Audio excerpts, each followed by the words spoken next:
farming tilapia in the 50 degrees Celsius heat of the Negev Desert using high salinity water. At first glance, this sounds like a biological impossibility, yet it is the operational reality of Israel's agricultural frontier. Right now, industrial-scale pumps are extracting millions of gallons of water from a fossil aquifer 700 meters below the desert surface. This water is not the life-giving fresh source one would expect. It surfaces at a constant 40 degrees Celsius and is heavily brackish, containing mineral concentrations typically toxic to most terrestrial life. Think about the technical implications of this for a moment. In traditional agronomy, salt is the ultimate enemy. Introducing it to soil triggers irreversible salinization, a process often referred to as agricultural suicide. Under normal conditions, pouring this liquid onto sand should sterilize the land, turning it into a permanent wasteland for generations. However, the data from the Negev suggests a total defiance of these rules. Israel is not destroying the land. They are leveraging this hostile environment to generate hundreds of millions of dollars in annual revenue. By utilizing this specific water source, they have achieved food productivity levels 50 times higher per acre than conventional freshwater farms in the United States. This raises a critical technical question that experts are still analyzing. How can a system built on a known biological poison outperform the most fertile valleys on Earth? How exactly does an engineering process turn an environmental death sentence into a high-yield economic asset? Before we analyze the precise mechanics of this system, I want to hear your perspective on the feasibility of this technology. Do you think a model like this could be applied to other arid regions, or is it unique to Israel's geography? Comment feasible or unique below, and let's break down the science behind this paradox. To understand why this agricultural model is considered a breakthrough, we must first analyze the brutal thermodynamic reality of the Negev Desert. Statistically, the region receives less than 100 millimeters of annual rainfall. However, the critical metric is the evaporation rate, which exceeds 3,000 millimeters per year. This creates a 30-to-1 deficit, meaning the atmosphere extracts moisture from the ground 30 times faster than nature can replenish it. In engineering terms, the Negev is not just a desert. It is a thermal vacuum that aggressively dehydrates any biological system exposed to its surface. Historically, Israel attempted to mitigate this through the National Water Carrier System, transporting fresh water from the Sea of Galilee in the north to the arid south. But as the population expanded and climate patterns shifted, the Galilee reached its sustainable limit. The alternative, desalination, offered a high-tech solution for municipal drinking water, but it created an economic ceiling for the agricultural sector. Desalinated water currently costs approximately 60 cents per cubic meter to produce. While this is viable for human consumption, it is operationally unfeasible for staple agriculture. Growing low-value crops like wheat, tomatoes, or melons using desalinated water results in a negative return on investment (ROI). The energy costs of the reverse osmosis membranes simply outweigh the market value of the harvest. By the late 20th century, Negev agriculture was facing a total economic deadlock. Geologists eventually identified a potential lifeline: a massive fossil aquifer trapped 700 meters beneath the desert crust. This reservoir contains billions of cubic meters of water, but its discovery brought a new set of technical complications. Because of its depth and proximity to geothermal activity, the water surfaces at a constant 40 degrees Celsius. More importantly, it is brackish, with salinity levels ranging between 2,000 and 5,000 parts per million ppm. For context, standard fresh water is below 500 ppm. This salinity creates an insurmountable biological wall known as osmotic shock. To understand the physics of this barrier, we have to look at how a plant's root system functions. Under normal conditions, the fluid inside a plant cell has a higher solute concentration than the surrounding soil water. Through the process of osmosis, water naturally moves from a low salt area, the soil, to a high salt area, the root, to achieve equilibrium. However, the Negev's fossil water reverses this gradient. Because the water in the soil is more concentrated with salts than the sap inside the plant, the physics of osmosis flip. Instead of the plant drinking the water literally sucks the moisture out of the plant's cells. In this environment, a crop can be submerged in liquid and still die of dehydration. This is the hydrological trap. A vast ocean of water exists beneath the sand, but its chemical composition makes it functionally toxic to almost every known commercial crop.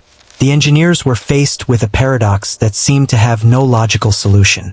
They had the heat, they had the land, and they had the water, but the laws of physics prevented them from connecting them. They needed a biological bridge, a specific mechanism that could thrive in a hyperthermal, high-salinity environment without requiring the massive energy costs of desalination. How do you force a desert to produce life using the very elements that are supposed to kill it? To solve a problem as complex as the Negev's hydrological trap, you cannot rely on mechanical engineering alone. You need a biological partner. The Israeli scientists identified their engine in the form of the Nile tilapia, Oreochromis niloticus. While often dismissed as a basic commodity in global markets, the tilapia is, in reality, a marvel of evolutionary resilience. It is a euryhaline species, meaning it possesses a specialized physiological toolkit that allows it to regulate its internal chemistry across a vast spectrum of salinity, from pure fresh water to environments nearing the saltiness of the ocean. But why choose this specific fish for a desert operation? The answer lies in the intersection of thermodynamics and bioenergetics. As we discussed in the previous section, the fossil water surfaces at a constant 40 degrees Celsius. In any other agricultural context, this heat is a liability that requires expensive cooling towers. But for the tilapia, a tropical species, this heat is a massive metabolic subsidy. In traditional aquaculture hubs like Europe or the United States, farmers spend up to 70% of their operational energy costs simply trying to keep their tanks at the optimal 28 to 30 degrees Celsius. In the Negev, this thermal energy is provided by the earth for free. By the time the water is piped into the tanks and aerated, it stabilizes at the exact temperature required for peak metabolic performance. This allows for a 365-day growing season with zero energy expenditure for thermal regulation, a feat that is economically impossible in temperate climates. However, the real breakthrough isn't just the heat, it's how the fish interacts with the salt. This brings us to the concept of the isotonic state, and it is the primary reason these desert-raised fish grow significantly faster than their freshwater counterparts. To understand this, we have to look at the metabolic tax of living in water. Every fish is constantly fighting a battle of physics. In fresh water, the fish's blood is saltier than the surrounding environment, so water is constantly trying to leak into its body through its gills. To prevent itself from literally exploding, the fish must spend a massive amount of energy, up to 20% of its total caloric intake, pumping water out and retaining salts. Imagine running on a treadmill at high speed just to stay in the same position. That is what a freshwater fish does every second of its life. In the Negev, however, the brackish water has a salinity level that closely matches the salt concentration of the tilapia's own blood plasma. This creates a state of physiological equilibrium. Because the internal and external pressures are balanced, the metabolic tax is abolished. The fish no longer needs to burn calories to manage its internal salt balance. Instead, every gram of high-protein feed is diverted entirely into muscle growth and protein synthesis. The fish aren't just surviving, they are growing in an environment where their bodies can finally relax on a cellular level. But managing these biological engines requires extreme precision. The Israeli farmers utilize high-density recirculating systems where oxygen levels and water chemistry are monitored by sensors every second. To maximize efficiency, they use advanced genetics, often employing YY male technology. By manipulating the genetics of the broodstock, they ensure that 99% of the fish in the tanks are male. Why? Because male tilapia grow significantly faster and larger than females, who divert their energy into egg production. The feeding process is equally calculated. The fish are fed a nutrient-dense pellet consisting of soy, fish meal, and essential vitamins, calibrated to the exact life stage of the fish. In the nursery stage, fry are kept in hyperoxygenated tanks to ensure a 95% survival rate, a figure unheard of in wild or pond-based farming. At this point, you might be wondering, if this environment is so perfect, why hasn't the rest of the world moved its aquaculture to the desert? Before we continue, I have a question for those of you with an engineering or science background. Given the high density of these tanks, sometimes holding 50 kilograms of fish per cubic meter, what do you think is the biggest risk to the system's stability? Is it oxygen failure or something else? Comment your thoughts below.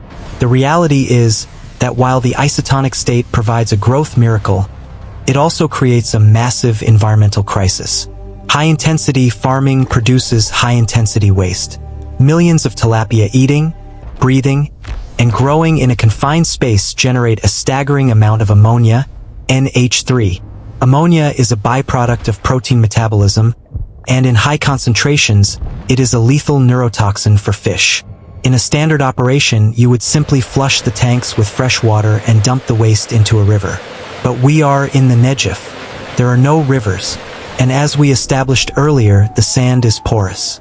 If the farmers simply dumped this ammonia-heavy wastewater onto the ground, it would percolate down and permanently poison the very fossil aquifer they depend on. The engineers had solved the energy problem and the growth problem, only to create a massive, concentrated sewage problem in one of the most ecologically sensitive regions on Earth. They were standing on the edge of an environmental disaster. The question shifted. How do you handle millions of gallons of toxic, salty wastewater in a place where you cannot afford to lose a single drop? The solution would require them to stop thinking like fish farmers and start thinking like chemists. Now, let's move away from the fish tanks and step out onto the burning desert sands. This is where the real engineering miracle happens, but I'll be honest with you, this is also where the project faced its biggest technical hurdle. I know talking about wastewater and chemical cycles can sound a bit intimidating. The process I'm about to explain involves a complex bacterial transformation that usually requires a chemistry degree to fully grasp. But stay with me because I'm going to simplify it so you can see exactly how they turned a toxic byproduct into a multi-million-dollar resource. Think of this part of the farm as a massive living digestive system. Inside the pipes leading from the fish tanks to the trees, billions of specialized bacteria are hard at work. Their mission is to handle a substance called ammonia, or, in high concentrations, is a lethal neurotoxin that would kill every fish in the tank and poison every tree in the grove. But through a two-step process called nitrification, these bacteria strip away the toxicity and transform it into nitrates, known chemically as, I'll make this simple. They are taking a biological poison and turning it into the exact chemical fuel found in high-end commercial fertilizers. By the time this liquid reaches the desert surface, it has become a warm, oxygenated liquid gold that is perfectly tuned for plant life. But this brings us to a massive, looming problem. Even if the water is now full of nutrients, it is still brackish, it's still full of salt. You're probably asking yourself, if they keep pouring salty water onto the sand, won't the salt eventually build up and choke the trees to death? It's a brilliant question, and in most parts of the world, like the fertile valleys of California, that is exactly what happens. Salt usually destroys the soil structure and kills the farm. But Israel has a secret weapon that is so simple it's genius. The sand itself. In physics, we talk about a property called hydraulic conductivity. I want you to think of it like this. Most soil, like clay, acts like a sponge. Nasty things like salt get trapped and stay there. But desert sand? It acts like a high-speed sieve. When that salty, liquid gold hits the sand via the drip irrigation lines, gravity pulls it down so fast that the salt doesn't have time to settle around the roots. It gets leached or flushed deep into the subsoil, far below the reach of the tree. Meanwhile, those heavy organic nutrients from the fish waste are stickier. They get caught in the top layer of the sand, creating a concentrated buffet of food exactly where the roots need it most. It's a perfect sorting machine provided by nature. The salt goes down and the food stays up. Now, let's look at the giants that drink this water, the medjool date palms. These aren't just any trees. The medjool is known as the king of dates. They are massive, high-value assets that have fueled desert civilizations for millennia. Fun fact, a single mature palm in the Negev can process over 400 liters of water in a single day. That is a massive volume of liquid gold moving through one biological engine. But here is where the science gets truly mind-blowing. It's a concept called sugar stress, or more scientifically, hormesis. Usually, we think that for a plant to grow well, it needs a perfect, easy life with zero stress. But the Israeli agronomists found that a little bit of bullying actually makes the fruit better. When the palm tree's roots sense the salinity in the water, the tree enters a state of controlled panic. It realizes that if it doesn't act fast, the salt will suck the moisture right out of its cells. To fight back, the tree begins an internal chemical defense. It ramps up its production of glucose and fructose, simple sugars. By filling its cells with these sugars, the tree creates enough internal pressure to stop the salt from stealing its water. By precisely controlling the salt levels in the aquifer water, the farmers are essentially hacking the tree's survival instincts. They stress the tree just enough to force it to pump maximum sugar into the fruit, but not enough to hurt the tree's growth. The result? A medjool date that isn't just sweet, it's complex, with a deep, caramel-like texture that you simply cannot achieve with fresh water. The very salt that was supposed to be a death sentence for the farm is the secret ingredient that creates a world-class luxury product. Does it surprise you that stress could be the key to quality? It makes you wonder if we've been making things a little too easy for our crops in the rest of the world. I'd love to hear your thoughts on this biological hacking. Comment below if you think this is the future of farming. So, let's look at the big picture economics here. In a traditional agricultural model, you have to pay for your water, then you pay for bags of synthetic nitrogen fertilizer, and then you pay for energy to heat or cool your systems. It's a massive drain on profit. But in this Negev loop, 1. The geothermal earth provides the heat for free. 2. The tilapia provide the nitrates for free. 3. And the sand provides the filtration for free. Every single gallon of water is working a double shift, first as a home for high-protein fish, and then as a nutrient-dense soup for the king of dates. It is a closed economic loop that turns a hostile environment into a profit machine. But as perfect as this looks from the surface, we have to talk about the elephant in the room. We are pumping ancient fossil water that cannot be replenished, and we are flushing tons of salt into the ground every day. If this continues for another 50 years, where does all that salt go? Are we building a permanent empire, or are we just borrowing time from a future that will eventually run out? So, after decades of massive investment in R&D and infrastructure, what is the bottom line? Was this gamble worth the billions of dollars and the immense brainpower Israel poured into the sand? The data says yes. Today, these desert farms are producing over 2,000 tons of tilapia annually. But in this system, the fish are more than just protein.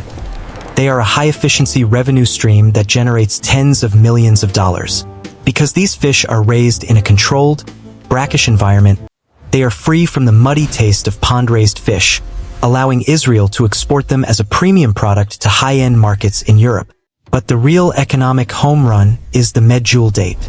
By leveraging the liquid gold wastewater from the fish, Israel has become the dominant force in the global date market. They currently control roughly 75% of the world's medjool date trade. We are talking about an export industry worth over $600 million a year. This isn't just a small farm. It is an industrial-scale desert empire built on a resource that everyone else considered a waste. However, this success raises a critical question for the global agricultural powers. If a tiny country with no fresh water can dominate this market, why is a superpower like the United States struggling? To find the answer, we have to look at the Central Valley of California, the breadbasket of the world that is currently facing a salt-induced collapse. In California, the soil is dominated by clay and silt. In technical terms, these soils have very low hydraulic conductivity. As we discussed in Part 4, clay acts like a sponge. When California farmers irrigate with even slightly salty water, the salt particles get trapped in the upper layers of the soil. There is no escape route. Over time, the salt builds up until it forms a white crust on the surface, sterilizing the land and forcing farmers to abandon thousands of acres every year. Israel's advantage isn't just their technology. It's their sand. The high-speed drainage of the Negev sand allows them to leach or flush the salt away. California is fighting its own soil chemistry and losing, while Israel is using its sand as a high-speed filtration system. This is a vital lesson in global agriculture. If you can't manage your salt, you can't manage your future. But even with this success, we have to address the dark side of this saltwater empire. There are two major risks that are currently being monitored by a massive network of underground sensors. First, the fossil aquifer. The water being pumped from 700 meters deep is ancient. It was trapped there millions of years ago. This means it is a non-renewable resource. It doesn't matter how much it rains. That aquifer will never be replenished in our lifetime. Every ton of fish and every box of dates is essentially mining a finite resource. Current projections suggest the water could last another century. But once it's gone, the entire multi-billion-dollar infrastructure becomes a monument to a dry past. Second, the deep salt accumulation. While the sand flushes the salt away from the tree roots, that salt hasn't disappeared. It is being pushed deeper into the earth. The long-term concern is a phenomenon called groundwater contamination. If that salt eventually reaches the bottom of the aquifer or rises back up through capillary action, the system will self-destruct. Israel is currently fighting this with digital hydrology, using AI and real-time sensors to track the salt movement every inch of the way. It's a high-stakes game of cat and mouse with nature. Does it surprise you that one of the world's most successful agricultural systems is built on a dying water source? It highlights a brutal truth about modern survival. We are often forced to choose between immediate economic sovereignty and long-term environmental sustainability. Do you think the risk is worth the reward? Should other desert nations like Saudi Arabia or Australia follow this fossil water model? Or is it too dangerous for the future? Comment your thoughts below. The success of the Negev Desert is not just a miracle of engineering. It's a lesson in biological humility. For decades, the global agricultural industry has tried to bend nature to its will, spending billions to turn salt water into fresh or struggling to grow temperate crops in the furnace of the desert. But Israel's saltwater blueprint offers a completely different philosophy: adaptation over transformation. Instead of fighting the salt, they chose crops like the medjool palm that utilize it. Instead of cooling the water, they chose fish that thrive in the heat. And instead of fearing the sand, they used its high drainage as a precision filter. They stopped trying to fix the desert and started engineering a way to work within its rules. As we look toward 2030, the global statistics are sobering. Experts warn that freshwater demand will outstrip supply by nearly 40%. With the world's traditional breadbaskets facing unprecedented drought and glaciers melting at record speeds, the Negev model is no longer just a regional curiosity. It is a vital blueprint for how 8 billion people will survive on a drying planet. Israel has shown us that the desert isn't a dead end. It's a laboratory for the future of humanity. So here is my final question for you to debate. In the face of an imminent water crisis, what is more important? Our technology to change nature or our intelligence to adapt to it? Comment your thoughts below. I'm curious to see where you stand on this. If you found this deep dive into desert engineering valuable, don't forget to hit the like button and subscribe to the channel. We'll be breaking down more global technical marvels in the next video. Thanks for watching.